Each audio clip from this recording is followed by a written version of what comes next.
करायचा। सटाणा पोलीस ठाण्याच्या वतीनं गेल्या 15 दिवसात दाखल झालेल्या अपहरणाच्या गुन्ह्यातील मुलींचा शोध घेण्यासाठी विशेष तपास पथकाची स्थापना करण्यात आली होती। या मोहिमेदरम्यान अपहरण झालेल्या एकूण 9 मुलींचा यशस्वीपणे शोध घेऊन त्यांना सुखरूप त्यांच्या नातेवाईकांच्या ताब्यात देण्यात आलं आहे। दाखल असलेल्या 9 गुन्ह्यांमधील या मुली सोलापूर, सातारा जिल्ह्यासह गुजरात राज्यातील डांग जिल्हा व इतर ठिकाणांहून शोधून काढण्यात आल्या। संबंधित आरोपींवर कायद्यानुसार योग्य ती कारवाई करण्यात आली आहे। ही यशस्वी कामगिरी पोलीस अधीक्षक बाळासाहेब पाटील यांच्या आदेशान्वये अपर पोलीस अधीक्षक तेगबीर सिंग सिंधू व उपविभागीय पोलीस अधिकारी यशवंत बाविस्कर यांच्या मार्गदर्शनाखाली पार पडली।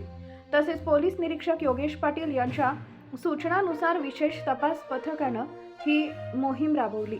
या पथकात पोलीस उपनिरीक्षक अतुल बोरसे, दत्तात्रय राऊत, अमोल सूर्यवंशी, पोलीस हवालदार योगेश शेवाळे, पोलीस हवालदार रुपेश ठोके, पोलीस शिपाई समाधान कदम व पोलीस शिपाई किशोर सूर्यवंशी यांच्या पथकानं ही यशस्वी कामगिरी केली आहे।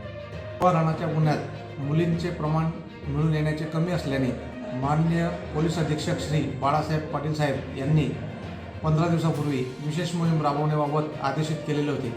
त्याप्रमाणे ॲडिशनल SP मालेगाव श्री तेगबीर सिंग संधू साहेब, DYSP श्री बाविस्कर साहेब यांच्या मार्गदर्शनाप्रमाणे सटाणा पोलीस स्टेशन येथे PSI Raut, PSI Borse, PSI Suryavanshi, police हवालदार शेवाळे, पोलीस हवालदार ठोके, पोलीस शिपाई कदम, पोलीस शिपाई सूर्यवंशी अशांचे पथक तयार करण्यात आले होते। त्या पथकाने सटाणा पोलीस स्टेशन येथे रेकॉर्डवर दाखल असलेल्या गुन्ह्यांपैकी एकूण 9 गुन्ह्यातील अपहरण झालेल्या मुलींचा सातारा जिल्ह्यात फलटण, सोलापूर जिल्ह्यात माळशेज, गुजरात राज्यातील डांग जिल्ह्यातून शोध घेऊन मोठ्या शिताफीने तांत्रिक विश्लेषणाच्या मदतीने 9 गुन्ह्यातील मुलींचा शोध घेऊन त्यांना ताब्यात घेऊन पोलीस स्टेशनला आल्यानंतर त्यांच्या आईवडिलांच्या ताब्यात दिलेले 9 गुन्हे उघडकीस आलेले आहेत।